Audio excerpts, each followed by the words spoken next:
Robert, can you hear me? This is Aaron. Sure can, Aaron. Thanks. Good evening, Mr. Robert. Hi, Pam. Couple things. I'll catch you before we get started. Bill, I want to probably smash his last name. Billmer is on for Corex. Bill Meyer, that's right. Bill Meyer, okay. And then the one thing you and I forgot for the agenda is Monica's going to give an update on the management plan. So I don't know where you want to put that.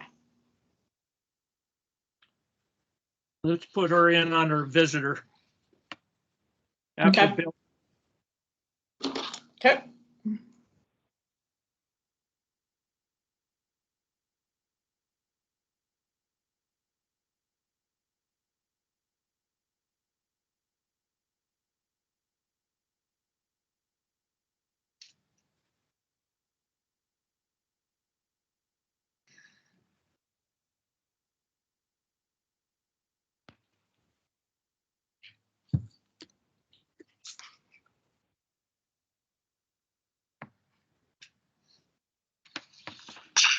Hi, Robert.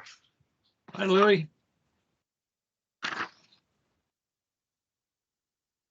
are you doing? Doing good.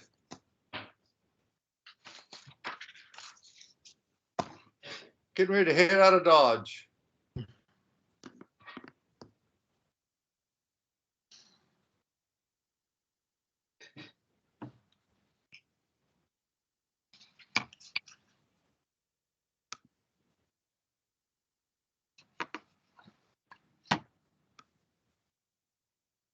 Well, I see we're recording, Pam, so it's 5:30, so let's call this meeting of Kachemak Bay State Park Citizens Advisory Board to order.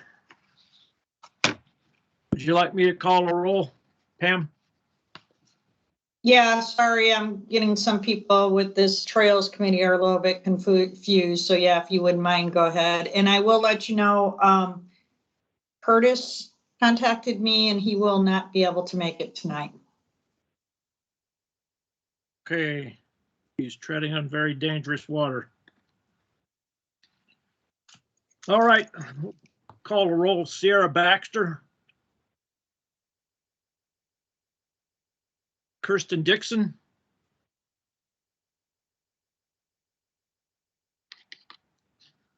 Sue Christensen.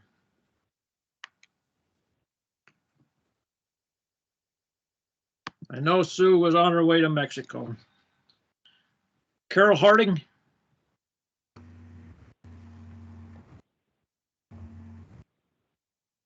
Carol, I see your name there, but I'm not hearing you.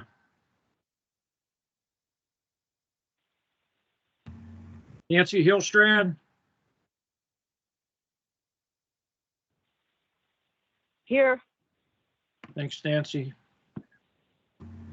Jeffrey Lee.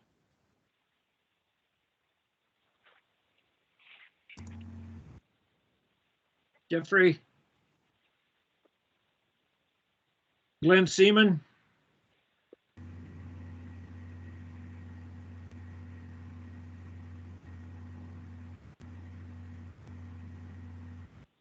I know he was on the other meeting. Beaver Nelson. This is Beaver Nelson is here. Thanks, Beaver. Aaron Peterson. Here. Mark Romano.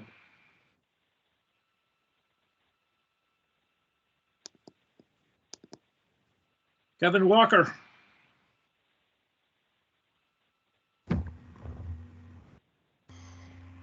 Louis Dupree. I'm here. Yarrow Hinnott. I'm here. Am I pronouncing your last name right? It's close enough. Hinnott typically, but yeah. Very good.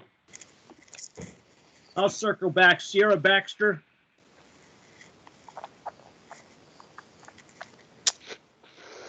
Kirsten Dixon. Sue Christensen.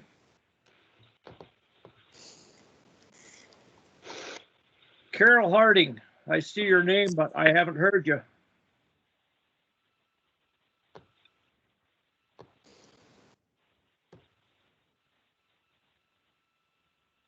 There she is. She's there, but we're not hearing her for some reason.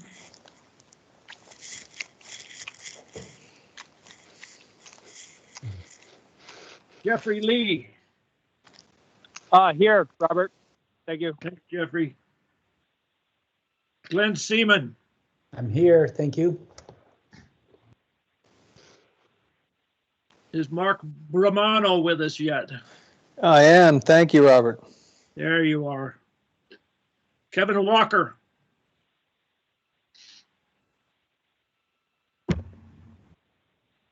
Six, 7, 8, 9. We have 9 board members present. We do have a quorum, so we can proceed with business. Also, is Jack Blackwell present? Yes, good evening, everyone. Hi, Jack. Jason Oakley.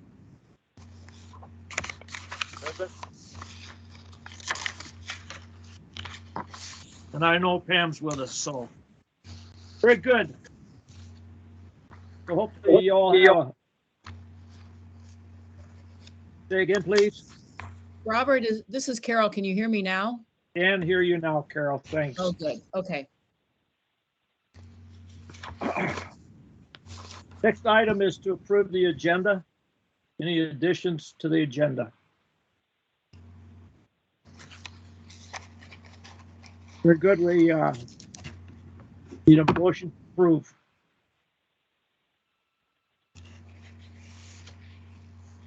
This is Glenn. I make a motion to approve the agenda. Thank you, Glenn. Is there a second? This is Carol. I'll second it. Thank you. Any objections? Very good. We have an agenda.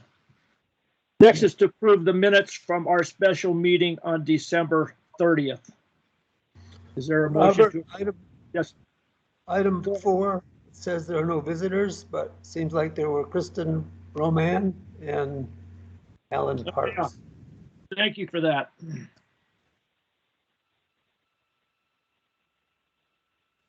That comes after approving the minutes. Thank you. That's Kevin, Robert. Good evening. No problem logging in. So the minutes this time, we had 2 people taking minutes and they got a little bit askew. We have one that is correct, better corrected wording, and I think that's the one that Sue Christensen sent out to the board. So if you have that one, that would probably be the one we will approve. And if there's anybody out there tonight that would contemplate writing the minutes for the board, if you enjoy getting your minutes written in a hard copy, somebody needs to take the minutes. Robert, the other thing is, sorry, I need to back up a little bit. The minutes that you're telling me that were sent out from Sue, in order for me to put those on the internet for other people to read, I need a copy of those. I did not receive a copy. I will get one to you. Okay, thank you. And yeah, the recordings are going on, like the meetings today. The recording should be on and available usually by Friday, the latest Monday. Thank you, Pam.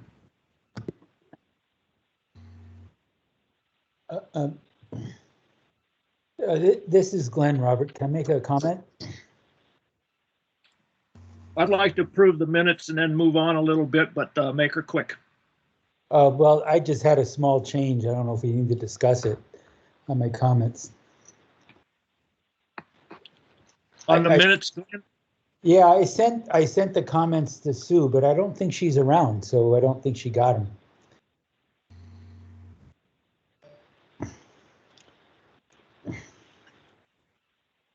I just happen to have a copy of hers in a Google Doc sitting right in front of me.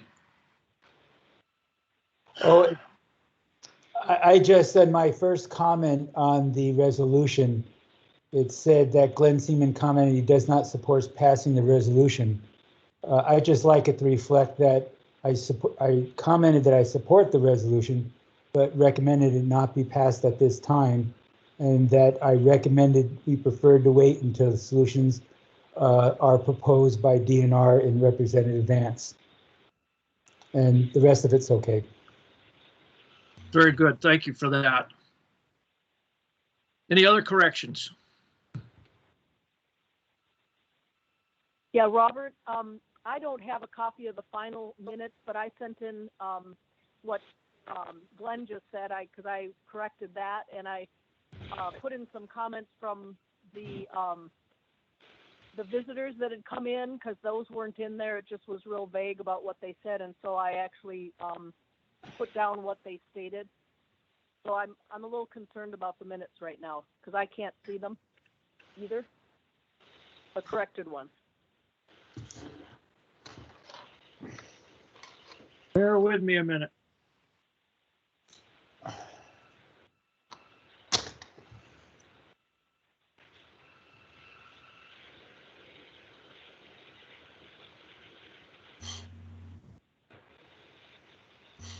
I don't really want to spend a bunch of time.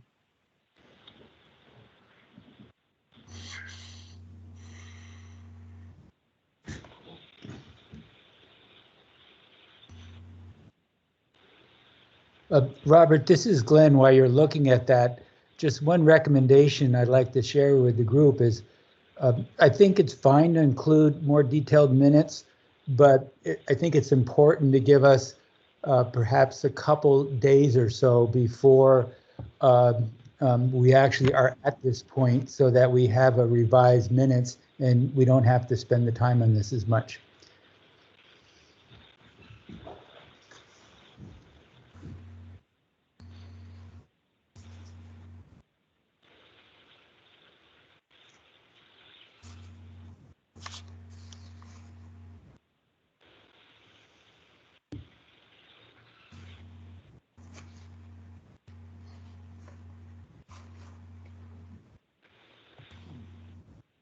Robert, Kirsten's here if you've already done roll call.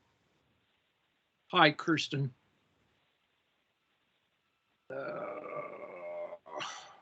Okay. So I have the draft before me now. There was not much on public comment. I will grant you that, Nancy.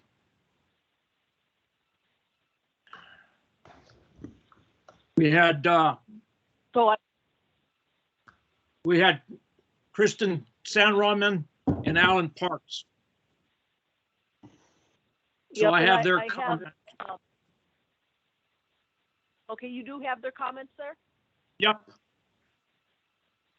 Okay, as long as those are in there, 'cause I can't see the minutes, so. Kristen's were pretty long, and, you know, what she stated, I think, was really important to be in the record. And also what Alan said, I think, was important to be in the record.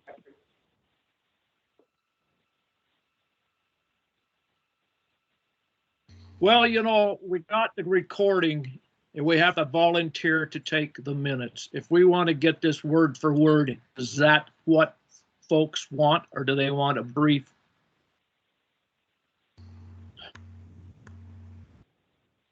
So think about that. When we have a resolution like that, I think it's important that the record is really clear in a written form. Okay. We'll see if we can update those comments. Yeah, it's Kirsten here. I can go back and, you know, provide more detail. I've been sort of abbreviating the visitor comments to being succinct, just so the document's not so long, but we can capture, you know, literally every word. Okay, Kirsten, so I'll send you what the last one I got, and we can work off of that. So maybe Okay. we'll, if we're afraid to approve the minutes tonight, we can approve them at the next meeting. We'll approve both sets of minutes. Next is public comment. If there are no more comments on the minutes from the special meeting.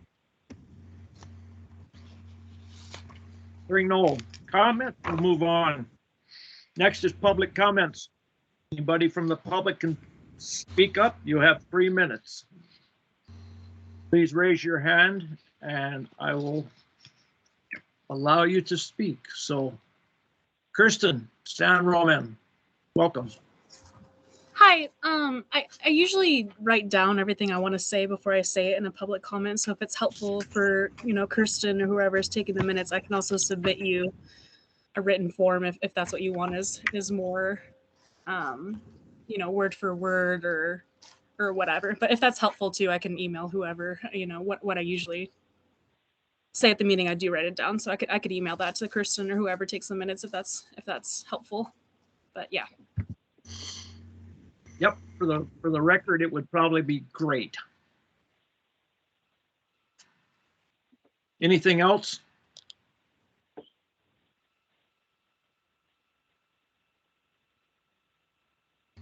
Anything else, Kirsten?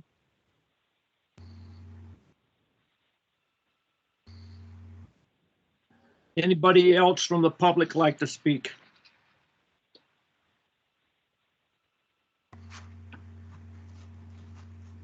Hearing none, we'll move on. Next is visitors. This evening we have Bill Bilmer from Thorax. He's going to speak on the Great Glacier research study. The floor is yours. All right. Hello, everybody. Nice to meet you. Thanks for letting me join your meeting. And first thing, if you could just let me know if the shared screen with the picture is coming through. Not seeing it. Yep, got it now. Okay, great. Okay, so what I'm presenting about is we were able to complete a project mapping the 1967 landslide scar at the end of August this year, specifically just north of the Alpine Ridge, right above Gruink Lake, just to the south of the lake. Real quick, Corax is a small company owned by my wife, Betsy Young, and myself. We're based in the Matanuska Valley out of our homestead. We focus on mapping with drones and how to apply that data that we produce in different use studies. For this, we were contracted by the Aachen University Geosciences Division based in Germany, and we got some local assistance from Hig Higman with ground truth trekking. He helped with logistics and area knowledge invaluably. The purpose of our trip was to evaluate whether or not that big section of Alpine Ridge is going to slump off and create a giant tsunami out of Gruink Lake. Again, that's not what we're evaluating, but we're hired to produce data that we would give to the geologists who can then make educated decisions. Overall, I just want to know, is it going to happen again? And if so, can we tell when, maybe? So to do this, we just put a team of 2, myself and another employee of Corax. We specialize in human-powered and self-supported and overall experienced field teams that carry all the high-tech tools in our backpacks and go out and hike around the mountains and collect digital imagery and highly accurate GPS data. And we go back home and we process it with photogrammetry software and then produce our data products. So the upper left of the screen is the green polygon where we were hired to map in best case. And the red polygon down lower is what we were actually able to do. We're kind of able to shoehorn our trip in between some bad weather windows. So we're pretty happy that we got what we got. And I'm sure most people here have been to Gruink Lake. If not, looking up at the glacier from the lake, the red polygon is the area that we mapped with our drone. And running through, really, it just involves going around and hiking around in the mountains and getting into some pretty difficult terrain in order to fly our drones. You would think that a drone, you could just sit in your base camp and send your drone to do all the work, but it's not that way. There's hardware and regulatory limitations that we have to respect, of course. And so, which means you have to trek up the slope and then down the slope. So we had to boat across the lake and then map up above us with the drone and then hike around the top of Alpine Ridge and then map down below us. All in all, it took about 5 days of field work. This 1967 landslide scar specifically is the area of interest that the geologists were focused on. And we were, after a little bit of scouting, we were able to find a way to safely descend from the top of the ridge through the landslide scar down to the lake, and using our drones to map along the way. It was not easy terrain and some high consequence terrain, but we were able to find a pretty safe way, safe being relative, to get down there and complete it without any near misses or anything like that. What we produce is the highest possible resolution geospatial data, 3.4 centimeter per pixel ortho image, 14 centimeter per pixel DEM. If that doesn't mean anything to you, just it's very high resolution, as high as you can get, and also sub-meter XYZ spatial accuracy, which means a point on the map will correspond to a point in the real world within a meter or less. And that's useful because if we go back again and remap the area, which we are going to do next year, you can overlay the maps one over the other, and you can quantify change in the topography with a high degree of accuracy. And the outputs are kind of customized to whatever software packages our clients need. So an example of the imagery, this is at the top of Alpine Ridge, and the upper right-hand part of the screen is a landslide scar from '67. You can start to see some veining in the exposed rock. Zooming in a little bit, I'm sorry, this is comparable satellite imagery, so you can see why. If you want to map the geologic features, satellite imagery doesn't usually cut it, especially in Alaska. Zooming in a little bit, you can see there's some cracks on the ridge, and it looks like big blocks of terrain are kind of poised. I know they're looking pretty closely at that, and that's something they're trying to track, like how much does this land change over time from year to year. And then to highlight the resolution, these images are orthorectified, which means they are just like a map that have been geometrically corrected, so you can take measurements off of it. So from this data, you can map the veining orientation and width and length and rock types and all this different types of stuff, and you combine it with all your other data that they're collecting. And a comparable section of the ridge right there. Again, you can't really tell much with the satellite imagery. And all in all, there are certainly lots of drone service providers out there. We before we formed Corax, my wife and I were Denali guides and wilderness skills instructors and wilderness risk management professionals. And so we kind of roll that into where we go in the field. So we can map areas of the mountains and the backcountry that may be difficult for other people who don't specialize in such things. And with drones, like I said, you get the highest quality remote sense geospatial data, so you might not actually have to go there to get it. You can put different sensors on the drones. You can get hyperspectral, you can get LiDAR, you can get multispectral, all this different stuff. Remote sensing with drones is kind of exploding right now, and they're definitely here to stay. And on top of that, our field programs are pretty turnkey. So if you tell us where to go, we can go there and come back with the data. And we're always looking for new project ideas. If anybody has any ideas that they want or want to just discuss further, you can please give us a call, and we look forward to talking about it with you. And that is it.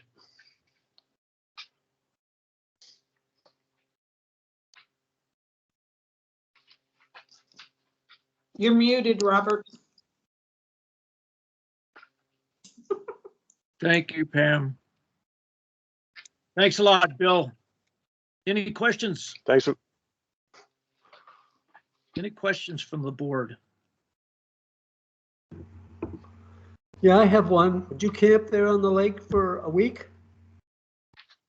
We camped, Rob. There was kind of a geology base camp right at the edge of the lake, or a little bit back from the lake spot that Higman turned us on to. But yeah, we stayed there for about a week. That's that little spot that's a little safer up there. Yeah, enough so we could, if there was an earthquake, we would get out of our tents and run up the hill as quickly as possible. Got it. Louis Dupree. Yeah, I'm just curious who the customer was. That was the Aachen University Geosciences Division. A bunch of German geologists are the ones that hired us to do it. They did a field program this year, and they're going to be going back next year as well, and we'll be remapping portions of the ridge based on what they find this year.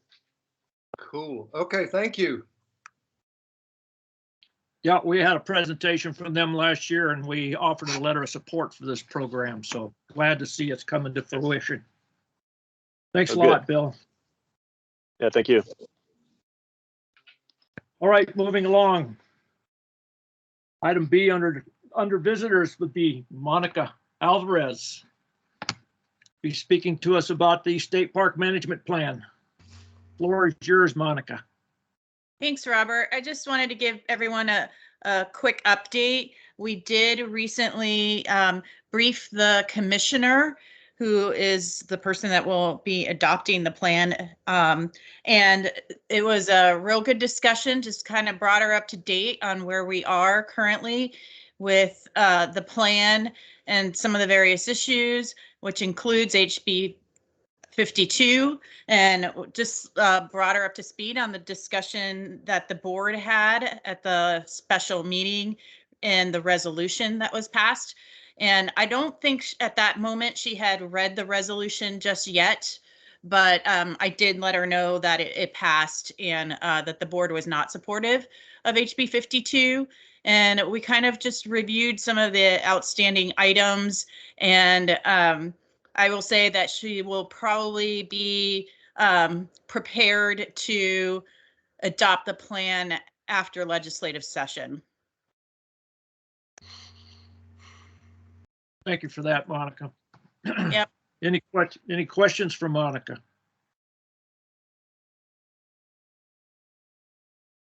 Well, I'm sure that you're ready to see that plan move along, Monica. It's been a long time.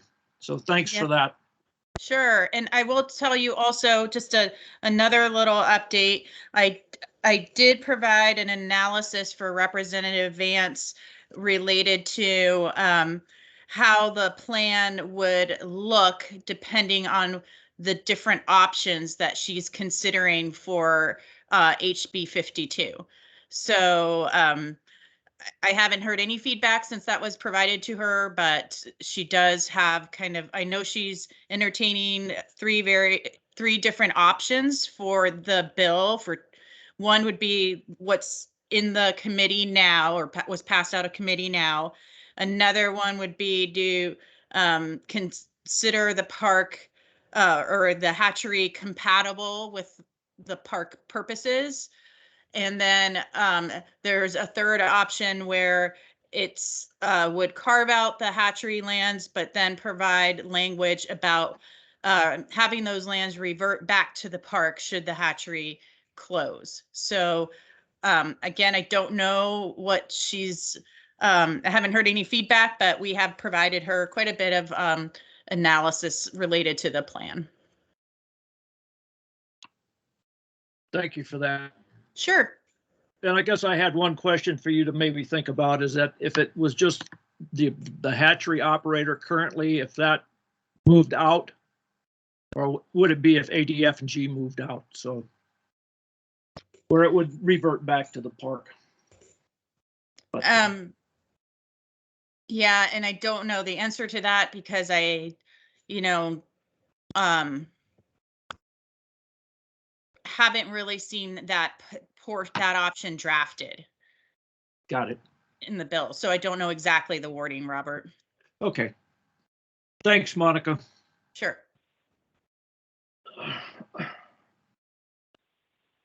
So, Robert, can I ask Monica a question? Sure, Nancy, go ahead. Yeah, I was wondering if, well, first of all, I was wondering, is the ILMA legal? Was my first question. And then you say you told her how it would look. Do you mean how it would look if HB 52 passed or if HB 2 did not pass? Yeah, we weren't, it was, the analysis, Nancy, was more about focused on the different options she's considering for HB 52, not necessarily whether it passes or not, right? We're going to assume it passes and what it would look like under each of her options that she's considering. And can we see those, or is that not for our eyes? We can talk about those down under old business, under Okay. B.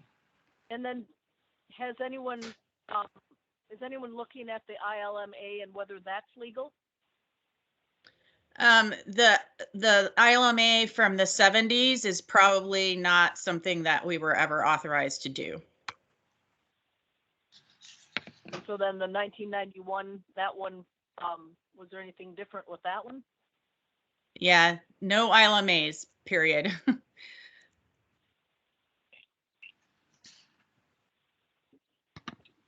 And just to clarify, that would be taking legislatively designated lands and changing the management and assignment for those. So if it's general state lands, you can have an ILMA, but probably going from a legislatively designated lands and then administratively saying they're going to be used for a different purpose is likely not something that is legal.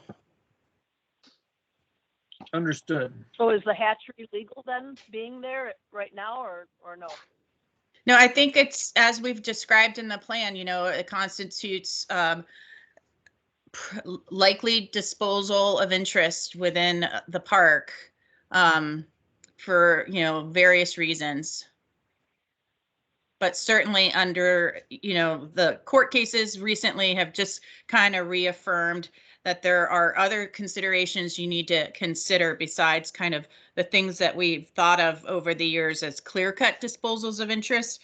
And those court cases sort of have reaffirmed this concept of if something's functionally irrevocable, then it constitutes a disposal and you need to start thinking about things in different ways. And one aspect of that is it looked at agreements of it, you know, like the likelihood of revocation. And that's a test in terms of deciding if something is a disposal or not.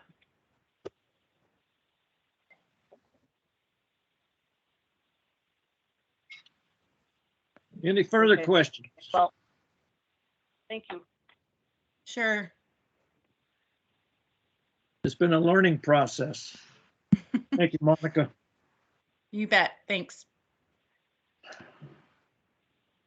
So with that, we'll move on to item 7, which is state parks reports. And first up is Superintendent Jack Blackwell. Okay, good afternoon, good evening, everyone. Just a couple of things from my viewpoint here. Just wanted to thank the Friends for the coordinating the first day event, which was actually more like the first week event of the month. And I know there will be more discussion on that here at the committee reports, but thanks to the Friends for coordinating that event. That sounds like a great time and a fun event. And then the Trails Committee met before this advisory board meeting, and I was really impressed with the discussion that we had, and I think we're on the heading in the right direction of trying to come up with a good access for the Cottonwood Eastland parcel here, at least for the short term. So good progress on that, and that's all I have. I shared with the board at the last meeting the governor's budget and capital budget, so no need to rehash that, but I'll turn it over to Jason for his updates.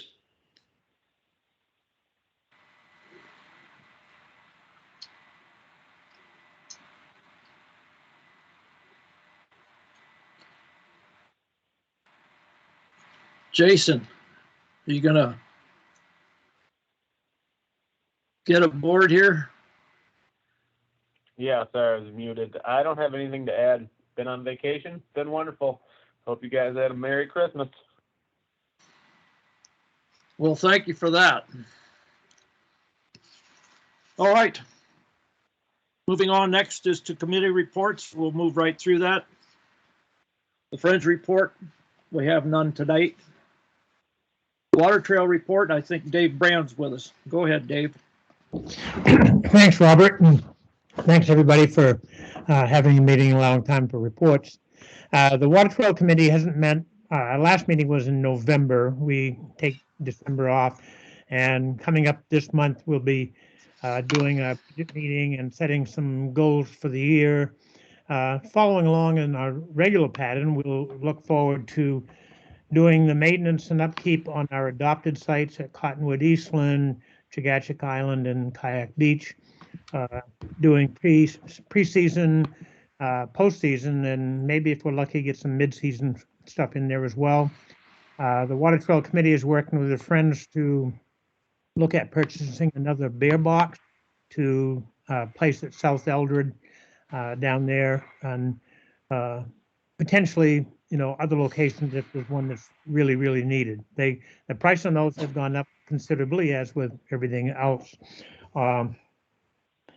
We're looking forward to the Water Trail Committee is trying to arrange for an up-the-bay tour for committees through Water Trail sites, Chagachik Island, and then looking at the sites along the North Shore. We did that last year for the southern portion of the bay, and it was an eye-opener for some of our Water Trail committees that don't get out to those sites very often. So we're looking forward to trying to set that up. A couple of the things that we're looking at working on, bigger projects that might or might not come into fruition, is we've just started the discussion talking with the oyster folks and the co-op and the chamber and so on about maybe adding Kachemak Bay Oyster Trail as partners with the Water Trail Committee and so on. And just for interest, if any of you are curious about what's an oyster trail, if you just look up the main oyster trail, Google that, all kinds of great information and place to get ideas.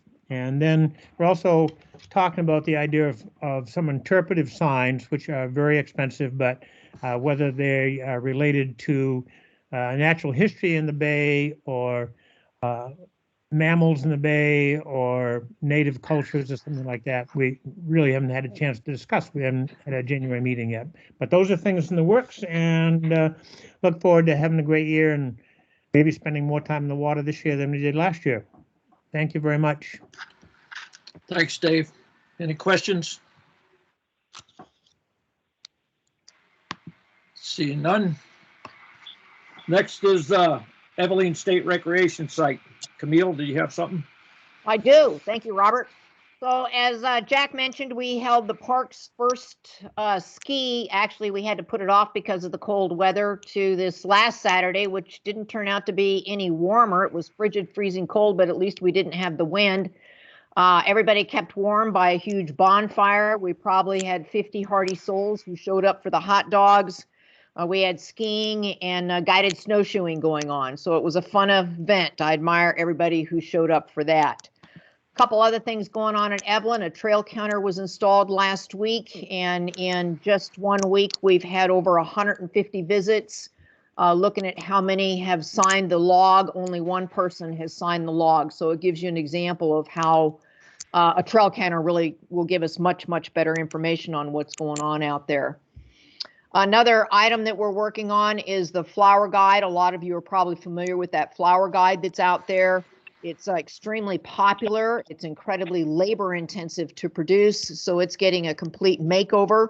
It's with a designer right now working on putting it into a booklet format that we're going to print on Right in the Rain paper, and it'll be much, much easier to produce and very easy to update for future editions. We hand recreate this guide manually every year. Also working on coming up with a source of funding for 3 interpretive signs that we'd like to get put up out there, hopefully this summer. So we'll just have to see where that goes. That's it. Thanks, Camille. Any questions? Camille, how much money did we make? I don't know. Not a lot. I think we still have some hot dogs in the cooler, but Those are the best hot dogs I ever had. Thanks, Camille. Next is Cottonwood Eastland. Aaron, you have anything? Yeah, thanks, Robert. So at mile 17.4, which is just before Raton, you can park 2 cars there.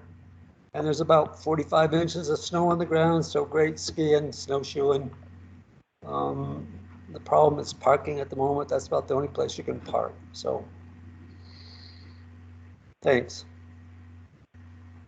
Thanks, Aaron. Any questions for Aaron? Seeing none, we'll move along then. Next is old business, House Bill 52, update and Hey, discussions. how about the Habitat Committee? Sorry about that. You weren't on the agenda today, but if you have something, please speak to it. Yeah, well, okay, what we're working on is we're beginning to compilation of habitat information using Kasuthna Bay Labs, the National Estuarine Reserve information, and NOAA Habitat Focus, and some ADF&G, because they've just come out with some new things out of the Shellfish Department or Division, and to begin to look at the trophic status of interactions of fish and zooplankton abundance and diversity. And we're going to be using the 1970s baseline. You know, there was some assessments done by BOEM at that time. And so anyway, we're trying to gather all the information, and then maybe we can be able to show what we have in the waters of Kachemak Bay State Park. Thank you, Nancy. Is that it? Any questions? That's it. Thank you. All right. Now we'll move on to old business, House Bill 52 updates. So I talked with Representative Vance yesterday. She does have 3 different versions, 1, 2, and 3. One version is to make Tutka Bay Lagoon area compatible with the park, but that has some real issues as far as legality goes in setting precedents. The other one is to carve it out of the park. And then the third one that they're working on is to carve it out of the park with a rider on it. It would revert back into the park if the hatchery departs. So those are the 3.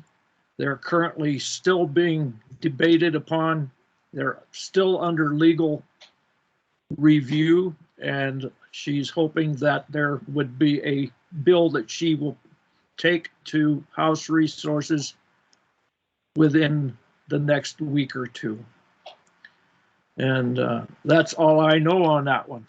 I do see that we have her chief of staff with us tonight, if there were any questions past that.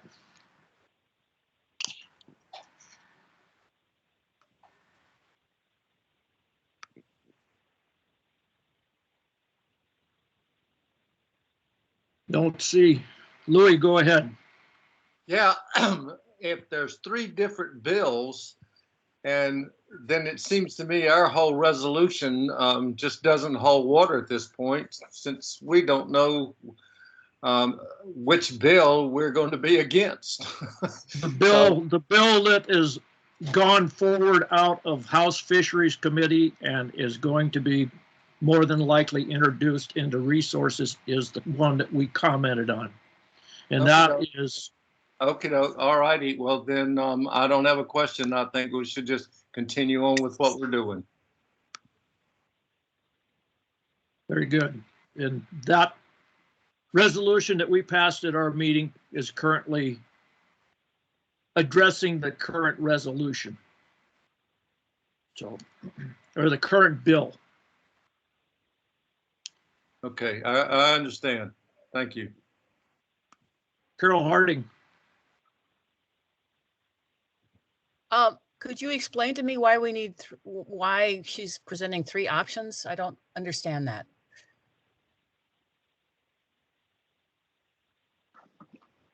Well, the first one that came The first one she submitted was to make the Tudka Bay Lagoon and Hatchery compatible with the park. And that presented a lot of problems. And when it was in-house fisheries, they had a substitute bill that said it is not compatible with the park and they were going to remove it from the park. So the third one that's under review right now will be pretty close to that, only it will also have language in it that land will revert back into the park if the hatchery is removed. So that's the final one that will be submitted. I'm not sure yet. They're still going under legal review. Okay, all right. But that is what I've been told that they are talking about. Okay, thank you. You bet.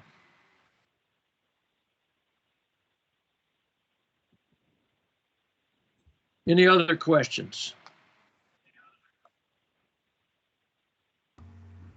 Comments? Robert, Cottonwood Eastland was part of HB 52. Is it still, or is it not part of it? It is still part of HB 52. So those 3 parcels of land would be, they'd be legislatively designated parklands through this bill. Thank you.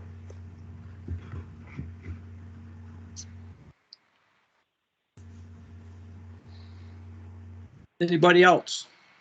Carol, did you have anything else? Your little hand's still up. Oh, I will take it down. Thank you. Okay. Okay. Well, if nothing further on that, we'll just stay tuned to that one. Not expecting too much to happen before the legislature gavels in maybe the first week or two. So, Kirsten Dixon. Yeah, hi, everyone. My question's for Monica Alvarez. Monica, I know that Nancy Hillstrand asked you if the ILMAs, both ILMAs were essentially illegal. And I didn't quite understand your answer to that. Can you just clarify that was that action was illegal? So I can say that we didn't necessarily have the authority to enter into that kind of agreement with Fish and Game for those lands. I can't, a court of law would decide if something's, legal or not. I can tell you that we didn't have the authority to do it. Is that helpful, Kristen? Yeah, I think so. Thanks, Monica. Okay. And this is Jack, just to add to that, back when those ILMAs were created, we didn't have the case law that we now have. So we now have clearer guidance on what the department can authorize in terms of land management assignments and disposals and such. So we have a little more clarity on what we can do as a department now than we did back then. Thanks, Jack. And I think that's normal, as Alaska's still a very young state, and as things evolve, we learned that we probably made some mistakes in the past, and all we can do is try to rectify things now. Thanks, Monica. Glenn Seaman, I think you have your hand up. Yes, I don't know how much this is related to House Bill 52, but it certainly has come up in discussions about the bill, and that is, irregardless which path this bill takes this year or in subsequent years, there's a lot of concern on this board and people in general about the actual impacts of the hatchery itself. We noted that in the resolution. And that I hope that we can maybe either this board working with the lab, the research reserve, whatever. We're very blessed with the research entities we have in Kachemak Bay, can continue that conversation and actually try to start some work to answer some of these questions. And so I think if we knew the answer to some of these questions, some people would be less fearful, maybe a little more supportive of the hatchery, or we may find out otherwise. But I just hope that however this goes, we continue that conversation and try to do something to finally get some answers and some work done. Thanks. Thanks, Glenn. And we do have several great entities, whether it's NER or Kachemak Bay Lab. Be good to get some sound scientific evidence. Nancy Hillstrand. Or Nancy, whoever Nancy is. I see a hand up.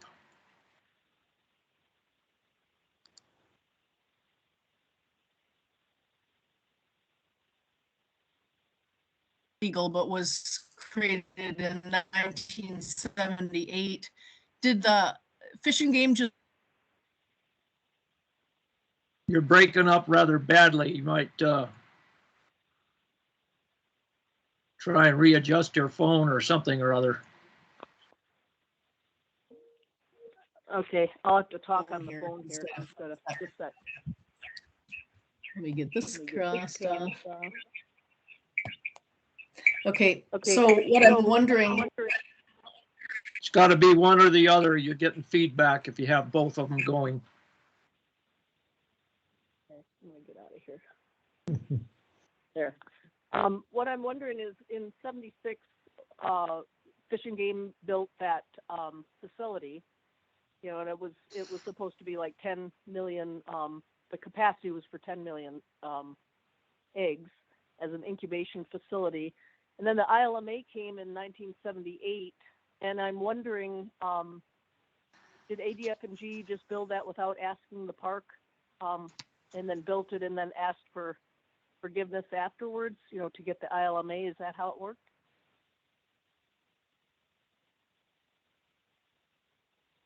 Who would you be addressing that question to? Oh, I'm sorry, to Monica.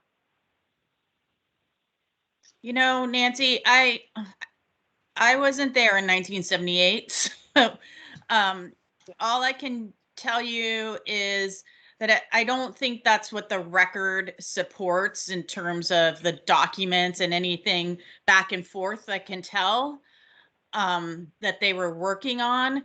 So yeah, I really don't think that ADF&G snuck in there and built the hatchery. I mean, I think it was something that people thought was probably something they had the authority to do back then. Yeah, no, I don't think they snuck in there. I just think that, you know, I was working there in 78, 79. 79 is when I actually started. I was working halibut cove 78, but and so you know, no one knew what was going on. I just think that probably they just said, wow, here's some nice land, let's put a hatchery here. And I don't know that they really, you know, even though the park had been there already for 6 years, somehow I think they overlooked that fact. And it seems as though that's kind of at the crux of a lot of this, is that Fish and Game hasn't recognized the park. And so maybe, you know, it just seems as though that's been the problem, and that's what we've seen from a park board, is that there's just this constant lack of respect for the park. And so I hope up there in Anchorage, maybe you're trying to explain how that all works so that, you know, so they can understand. And of course, cooking and aquaculture didn't even come in there till 94 is when they got their permit.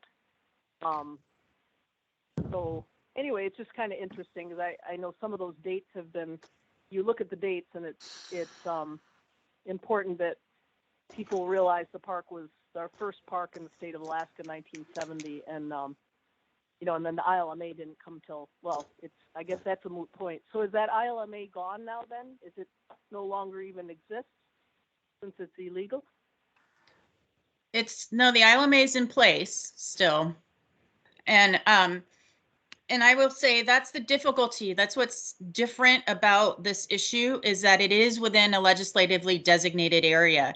And so there's really, trying to cure the problem becomes a little bit more challenging than if it were on general state lands.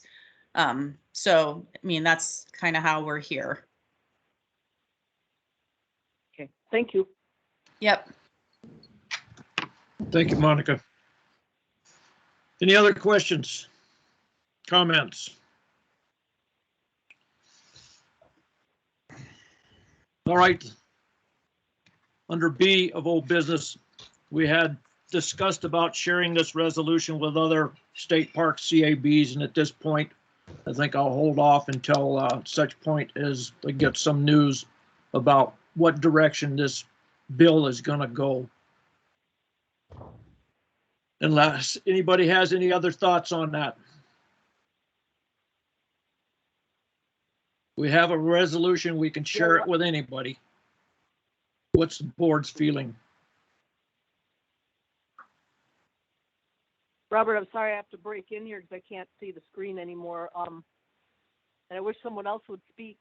So it wasn't me, but I think we should move ahead on it because I think it's pretty generic. That's what I liked about your resolution is it's, you know, pretty much it explains how we feel about our park. And, you know, I don't think it has any, whichever way that House Bill 52 goes, it pretty much explains what we're thinking about. So I think we should go ahead with it and share it with the other park board members. And I make a move to do that. Thank you, Nancy. Is there a second to that motion?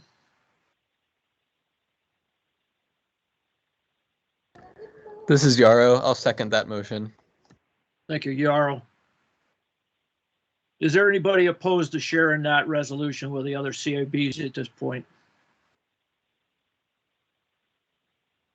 This is Glenn. I'm not opposed, but I want to understand what we're doing more. Are we just sharing?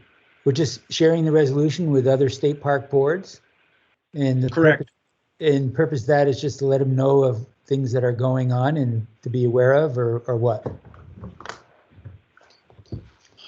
The purpose of that probably we would put a few lines at the beginning of the letter and just attach that resolution, just saying to please pay attention to what's going on down here, and if you have comments. Okay, thanks. Yeah, Glenn, I think the problem is it sets a precedent, and that's one of the whereases, so that whatever happens here will it could spread, and the precedent is not a good precedent for the state parks. Thanks. Thank you. Any other questions?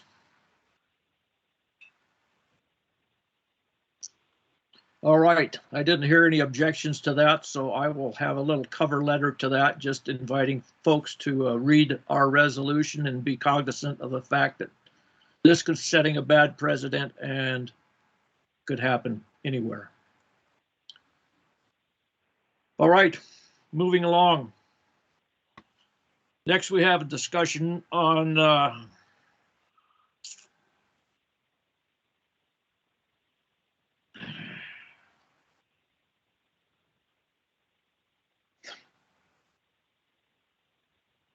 let's go to the Trail Committee.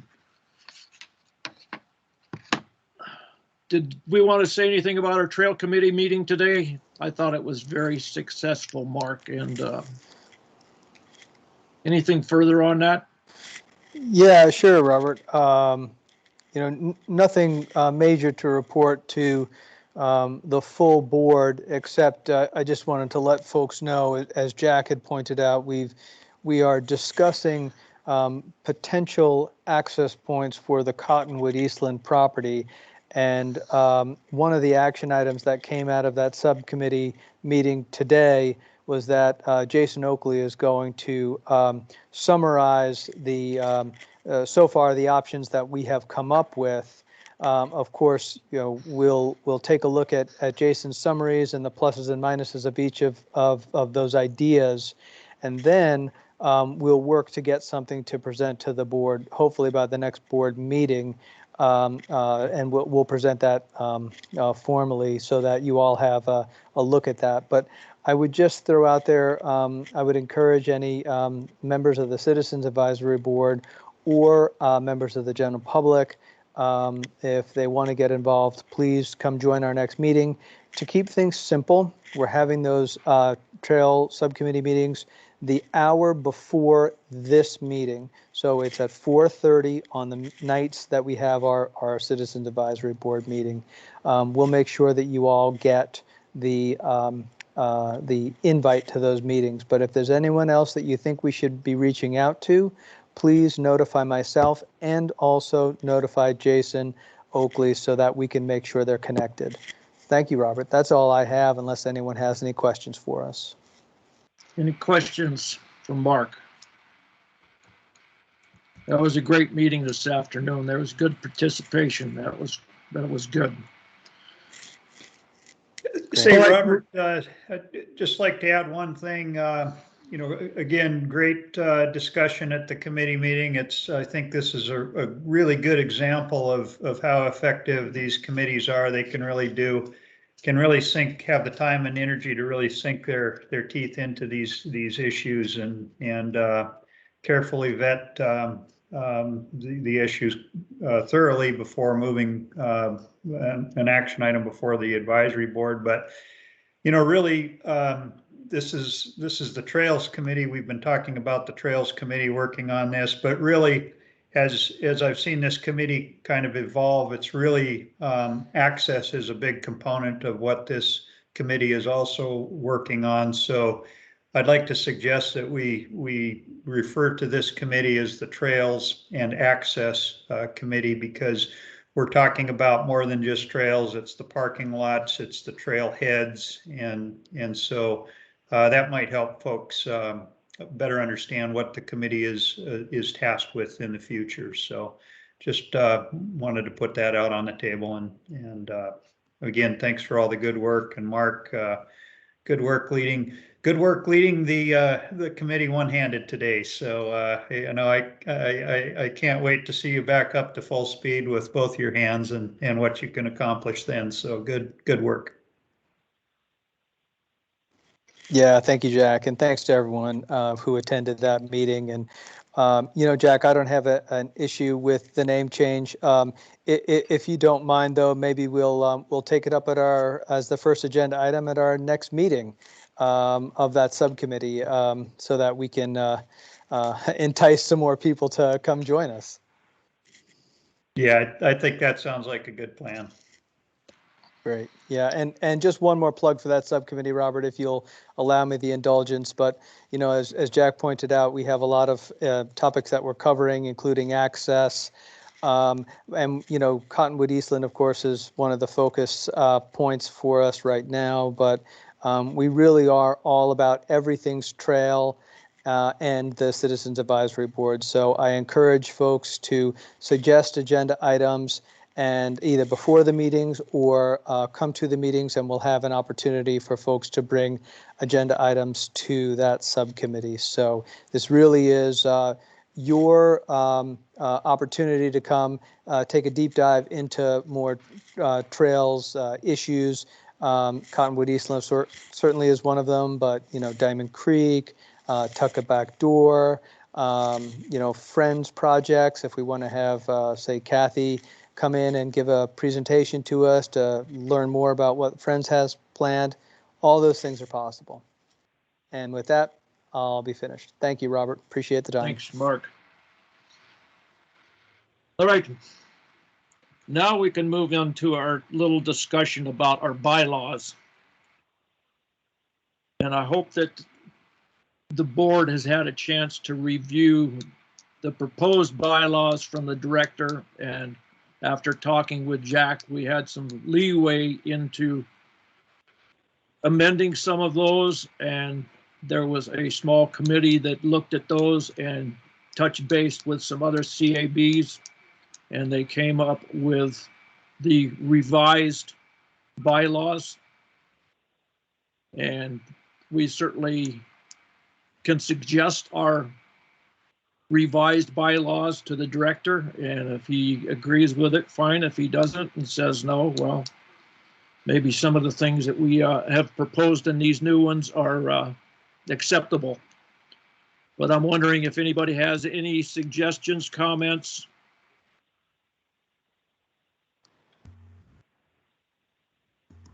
And has read them, or do we need more time? So Robert, this is Aaron. I think this is the first time it's really neat that the CAB in Seward was willing to share their notes with us.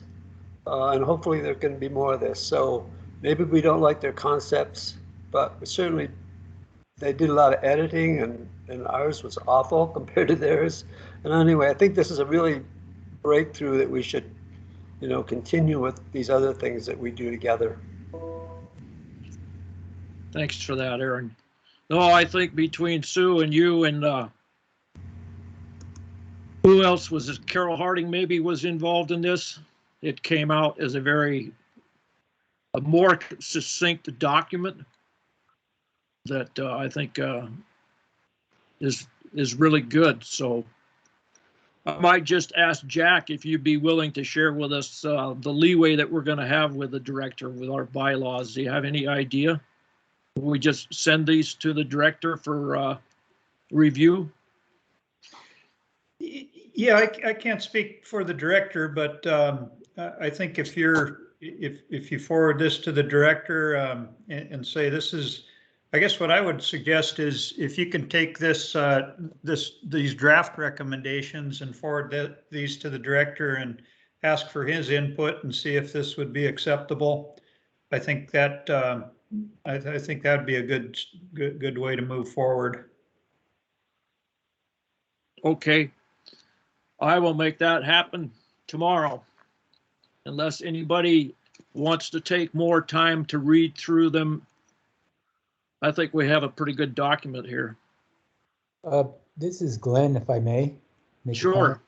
First of all, I think they're very good. I did read both the parks bylaws as well as what your group put together.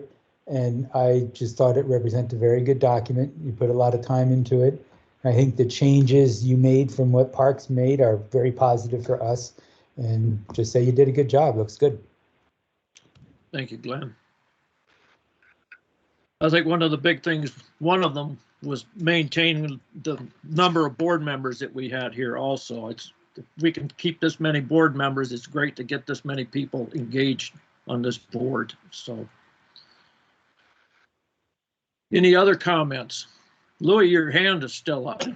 Yeah, I just have a quick question. I read through or scanned through the document, and I'm not sure which one I read, whether it was the original one or the one that you guys made. I wonder if you could just give some quick examples of the differences between the two. I think one of the biggest ones was the amount of board members. We clarified language into how board members their term is for 3 years, and you'll have 5 members that will rotate. So every year, 5 members will be either reseated or seek new nominations for board members. Okay, I understand. All right, well, thank you for that, Robert. Yeah, and just offhand, there's quite a few things that got cut out and tried to clarify the language a little bit, and even interjected some other language from other CABs. So, okay, Doug. All right, thank you. Anything else? Yeah, Robert, I'm sorry, I got kicked off of the call, but so I don't know what just happened, but I just saw the new ones because they weren't in that first packet. So is there a way for us to delay this, or what is our timeline on this? When does the director want them? I don't think, if I'm not exactly sure, maybe Jack could answer that, but if we waited another meeting just so everybody, I could be sure that everybody has a chance to read the old ones and the new ones, proposed ones, if that suits you, Nancy. Well, as long as it suits everyone else, I just, I'm furiously reading it and I'm not able to, it's just not, I don't think I'll be able to do a good job of reading both of them while I'm on the meeting here.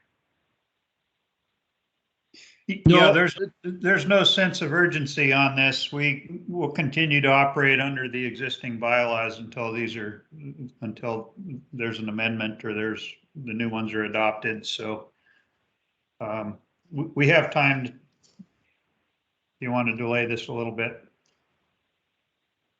Thanks, Jack. I move so maybe wait till I think. Does everybody have a copy of the old ones, the proposed new ones from the director, and our new proposed bylaws?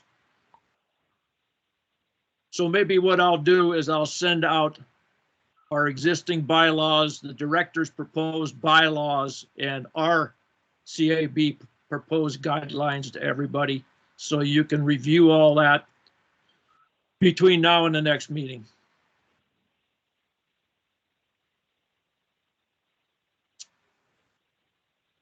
All right. I don't hear any comments on that, so that's what we'll do. So with that, we're on to public comments. Anybody from the public have any comments? You have 3 minutes. Bruce Friend, good evening. You're muted, Bruce. There we go. So, Robert, I wanted to state my appreciation to this CAB in particular, to your advisory board and what all the work that you've been doing. I've really come to appreciate it as a resident here in Homer and a landowner in the park. So please, thank you to all of you on this call and as part of the CAB. Second, I also wanted to say I appreciated the comments that were made earlier tonight as to the status, the legality status of the ILMA that was made by the DNR staff. I think that open discussion there and the recognition that we're all trying to get this thing to a legal stance is good. Again, I oppose HB 52, but I really did appreciate hearing from DNR staff, the real status of the ILMA. And I also want to say that in adopting the resolution that the CAB did, 2021-4, think that it's great, the decision that was made tonight, to go ahead and forward that to other CABs, because I do think the precedent is not something we want to see in the future. So those are my comments. Again, much appreciation. Thank you and good night. Thanks, Bruce. Kristen San Roman. Hey, I don't know if this is a good time to bring this up or not, and I know everybody's really busy with a lot of stuff. But what initially got me interested in CAB meetings and being involved with this kind of stuff was about this time last year. There was a lot of things going on with the sea ducks and that whole situation. So I'm just wondering if everything is good with that, or if we're going to see another blowout, I guess, this spring. Or, if there's time for that for, further discussion later, or if everything that needs to be said about that has been said. But yeah, the sea ducks, that was a really big deal. So I'm just hoping that's all been resolved. Thank you.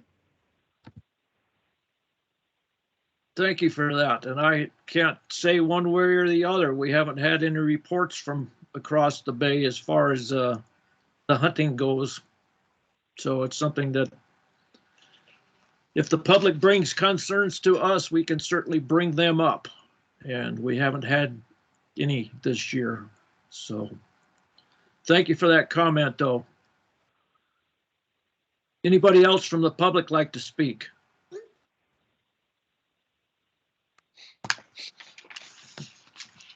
We're moving right along. So at this time, I'll move on to board comments. And Sierra Baxter's not with us tonight, so Kirsten Dixon. Okay, hi guys. Board comments. So I would just like to say that we can obviously see that some officials in power in the past, hoping for the best for the state of Alaska and for land usage, have made mistakes. It's just something to note. And I respectfully don't think that I wasn't here then is a point of view that we all want to adopt. I think we want to be engaged and connected and realize that what we do now will affect people generations into the future. So I'm sure everyone who has gone before has believed that they've done the right thing, and we all know that there has been some things that were done that weren't in the state of Alaska's best interest in the end. So I'm just hoping for just real deep consideration and deep caution and deep care and concern for the preservation and protection of wild places. Thank you. Thank you. Carol Harding. I don't really have any comments, but I can't take any credit for helping with the bylaws. I wasn't on that committee, so. Okay, I didn't know if you had something to do No. with that or not, so. No, thank you. So I can't take any credit. All right. But good job to whoever did. Sue Christensen had a lot to do with that. Nancy Hillstrand. Yeah, thank you. Thanks everyone for being here at the meeting and everything. I guess my concern, it's not a concern, it's a move forward, is to recognize that we have a critical habitat here that overlaps all state park waters. And so I think it's really important that we remember that that it's kind of been ignored over the last, and I don't know why, I don't understand why. It's almost like it was, anyway, it's been disregarded. It's an extremely important piece of legislation that passed this in 1974. And the reason it did, if you look at how many crab, for instance, like there was 1 million Dungeness crab caught in Kachemak Bay every year from 1960 something till whatever, I don't know what the years were, but in the same time in all of Cook Inlet they only got 7,000 pounds. So just to see the difference there of the productivity of this fine, amazing habitat that we have in Kachemak Bay State Park. And so that's just something, and that's why the Habitat Committee is starting to compile the information just so we have that. And so maybe we can look at that and recognize it. And of course, the National Estuarine Reserve is not ignoring it, and neither is the NOAA Habitat Focus Area. I mean, that's why this is a amazing area, and that's why this area has been nominated by so many fine NGOs and things like that. So anyway, that's all I just wanted to say is please let's start looking at this as not only a state park, but also with the overlap of the critical habitat area. Absolutely outstanding, just incredible. So thank you so much. Thanks, Nancy. Jeffrey Lee.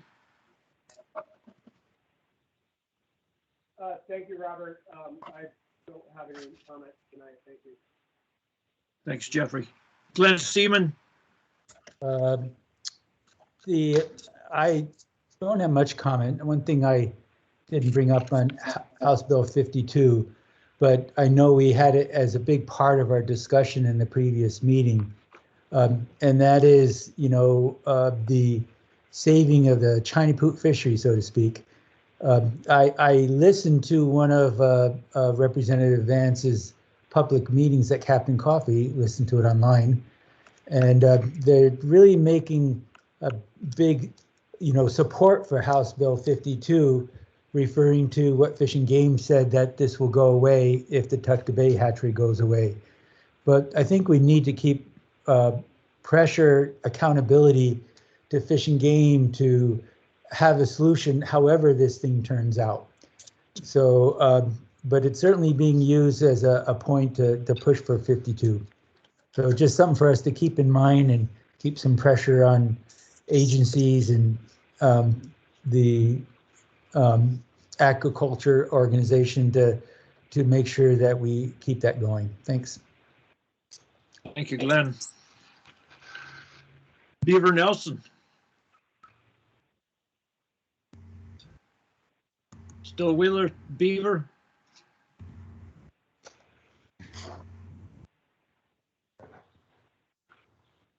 No.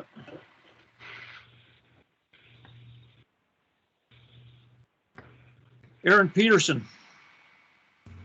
Thanks, Robert. So every one of these whereases is really significant, but one in particular, number 6 there, the unacceptable precedent of removing land from the park is just not acceptable. And it's hard to believe this would set the precedent for the whole state. It's not just here in Homer. And it seems like all the parks ought to be able to weigh in on this. So I'm really happy we're sharing this with the other CABs. They made it okay when they said the pipeline helped everyone. Well, this only helps a few fishermen, so there's no precedent for this, and it would be really awful if this happened. Thanks. Thank you, Aaron. Mark Romano. Yeah, Robert, thank you. No further comments from me. Thanks, Mark. Kevin Walker. Yeah, can you hear me? Sure can. Okay, yeah, I went through the bylaws and it took a while to figure out which ones were which. When you redo those or send them around, just clearly name them, maybe put dates on them, so on which ones came first and what's the directors and so forth. And then any of the 3 of the HB 52 proposals, I assume say they're going to leave the hatchery there one way or another. All 3 of them would set the poor precedent. It's not like, oh, this one's a good one and these 2 are bad. I think they're all 3 bad. And we might want to make that clear to everybody. And then in Nancy's comments about the crabs and the million that we were taking out of the bay, I'm pretty sure the time frame was when the hatchery came in and they started releasing millions and millions of fish. They ate the same food that the crabs ate, and there weren't as many crabs. They weren't getting reproduced by a hatchery somewhere. So yeah, just keep that in mind. And that's all I got. Thanks. Thank you, Kevin. Louis Dupree. Yeah, I have a question for Jack. I'm just curious, who makes the rules in the park? And as you well know, I'm kind of interested in the hunting and trapping in the park. Who decides whether that is going to happen or not? I know Fish and Game, they decide how the rules are applied, but I'm just curious, who makes the actual rules, what goes on in the park? Sure, good question. So the Department of Fish and Game manages the fish and wildlife resources within the park, and the boards of fish and the board of game can implement the regulations and limits and such. State parks, we can also implement regulations within the park. And that goes through a pretty lengthy administrative process that will ultimately, it takes probably around 1.5 to 2 years to create a new regulation. And really, when we look at creating regulations, we need to make sure that the regulation is addressing a public safety or a resource related problem or issue. So, we can't just enact a regulation. We've got to have solid justification for implementing it. So, does that explain? Any more questions, Louis, on that? So actually, it's DNR that makes whatever regulations that go on in the park. Like campgrounds that are available or not available, that sort of thing. Yes, we have park regulations that are in place, and then if we need to either modify an existing regulation or create a new one, that requires a public process that involves the Lieutenant Governor's office, and it's a very lengthy process to go through. So it's yeah, it takes time, but it's definitely doable. Okay, all right. I was just curious who actually makes the regulations. So, but I understand that then. Okay, thank you so much for that, Jack. That's all I've got, Robert. Thank you. Thanks, Louis. Hennett?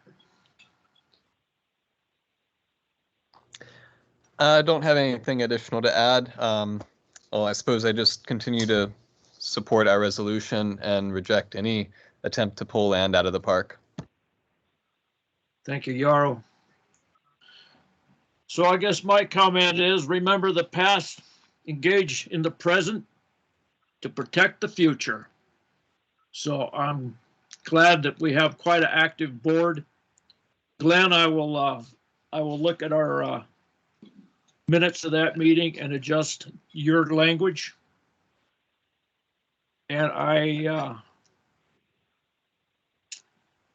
will get that resolution off to other cabs with a cover letter, and I will get the bylaws off to all of you in the next few days. So unless there's anything else, look for a motion to adjourn this meeting for the evening. Hey, Robert, this is Aaron. Go ahead, Aaron.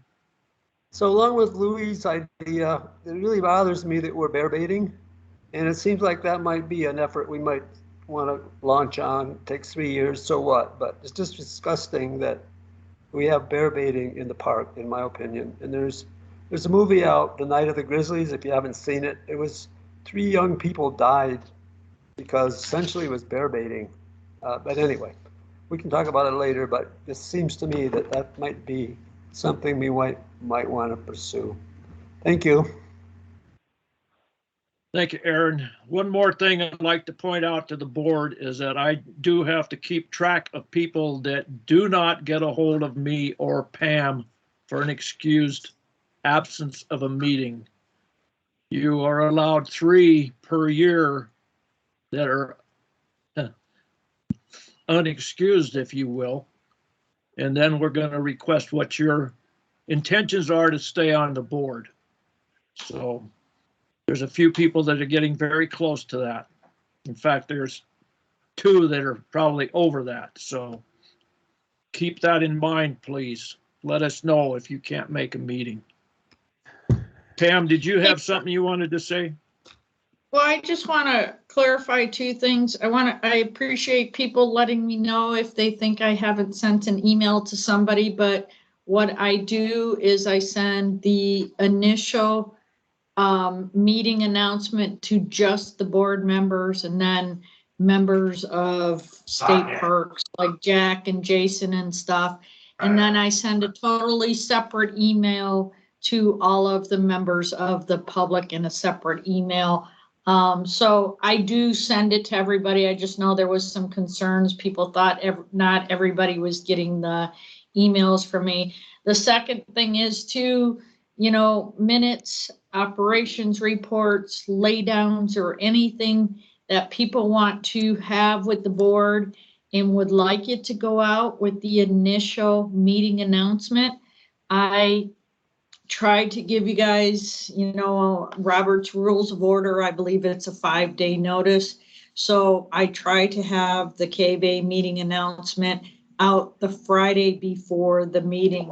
So anything needs to be to me, probably like Thursday before the meeting, so then I can have it as an attachment to the meeting, including the minutes and stuff. So, that's just kind of a point of clarification for everybody.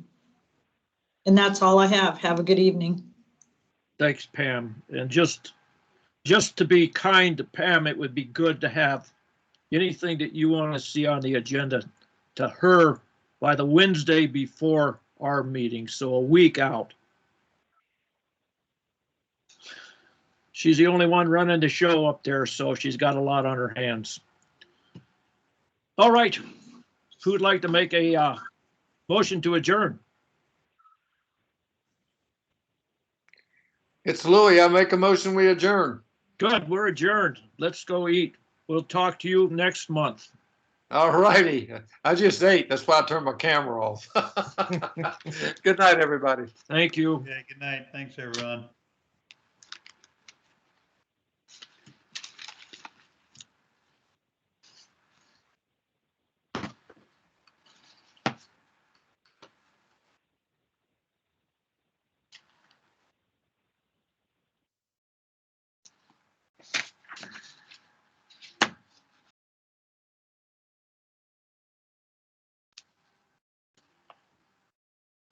Hey, Robert, before you hang up, Yes, ma'am. I guess one of the questions, let me turn this recording